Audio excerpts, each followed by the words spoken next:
თითქმის იარაღია, მოდი ესე ვთქვათ. არის კომპაქტური, ხელში კარგად ჯდება და ყველაფერზე მორგებულია რა, უყურეთ. ეს შეიძლება მოხდეს აქეთ გადმოიტან და გახდება მემარცხენეზე, ანუ გადატენის ამბავი ეს აქედან გამოდის. რაც მე მახარებს.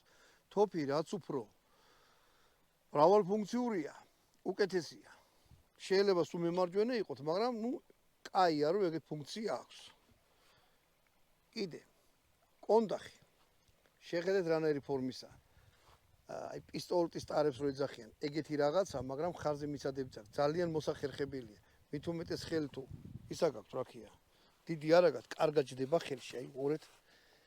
აი ეს სქელი არ არის რაღაცა, აი მოსინის თოფს რო ხელსო მოკიდებ და აი ამ სისქერო, ეგეთი რაღაც არის, კარგად ჯდება. პლასმასისაა, პლასმასი ყოჩაღია, კარგად არის. არა, კარგად არ არის აწყობილი, აი შეხედეთ. აქ მაინც ხელსო უსმევთ.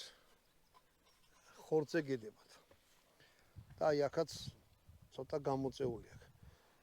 ანუ ეხლა პრემიუმ თოფთან შედარებით ვიძახით ორი თოფის კვალობაზე თქვათ რომ ძვირიც არ არის ესე თოფი, არის მშვენიერად აწყობილი. რაღაცა